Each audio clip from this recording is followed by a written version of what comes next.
brought to you by Silver Pumps.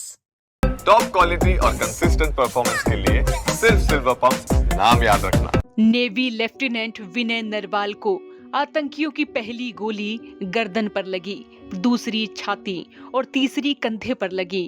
हमले के बाद विनय 1.5 घंटे तक उसी जगह पर पड़े रहे। विनय नरवाल की पत्नी हिमांशी ने रोते बिलखते हुए मदद मांगी, लेकिन किसी की मदद नहीं मिली। ये सुनकर हर किसी का कलेजा कांप उठेगा।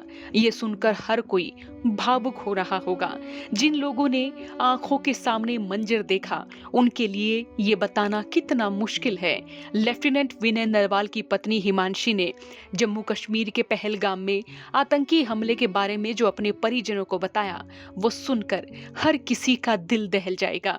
हिमांशी अभी बातचीत करने की हालत में नहीं है, लेकिन उन्होंने अपने परिजनों को जो बताया वो दैनिक भास्कर में छपी रिपोर्ट के अनुसार विनय नरवाल और हिमांशी दोनों घूम रहे थे कि तभी अचानक गोलियों की आवाज आने लगी। हिमांशी ने विनय को कहा कि फायरिंग हो रही है, कहीं से फायरिंग हो रही है। हिमांशी की बात पूरी भी नहीं हुई थी कि सेना की वर्दी में एक व्यक्ति हाथ में AK-47 लिए ठीक उनके सामने आकर खड़ा हुआ।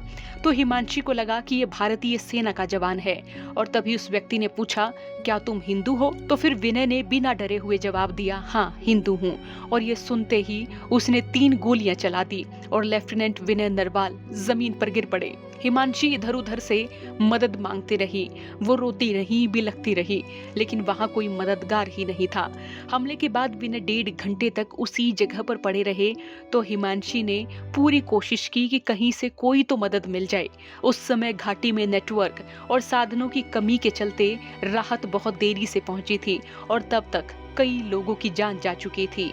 विनय के घर पहुंचे सूबे के मुखिया नायब सैनी को विनय की बहन सृष्टि ने क्या कहा, जरा ये भी सुनिए। कोई नहीं आया वहाँ पे 1.5 घंटा, वो जिंदा था तब तक कोई नहीं आया वहाँ पे। अगर कोई हेल्प होती, आर्मी होती तो मेरे को बच सकता था। कोई नहीं आया वहाँ पे, कोई नहीं आया। जस्टिस मिलेगा। I want them dead। जिन्होंने मेरे भाई को मारा मुझे वो dead चाहिए। बिल्कुल वो मरेगा जिसने मारा, वो मरेगा। विनय की 16 अप्रैल को शादी हुई और शादी के 8 दिन बाद ही वो इस दुनिया को अलविदा कह गई। विनय का 1 मई को जन्मदिन मनाने के लिए पूरा परिवार तैयारी कर रहा था। शादी के बाद ये विनय का पहला जन्मदिन था। विनय हिमांशी दोनों हनीमून के लिए यूरोप पर जाना चाहते थे। उन्होंने स्विट्जरलैंड के लिए वीजा अप्लाई किया, लेकिन वीजा नहीं मिला। इसके बाद फैमिली ने इन्हें पहलगाम जाने को कहा, लेकिन विनय हिमांशी दोनों हंसते हुए घर से निकले थे और फिर विनय लौटे तो तिरंगे में लिपटकर, जिसे देख हर कोई अपने आंसू नहीं रोक पा रहा है। ब्यूरो रिपोर्ट, हरियाणा तक।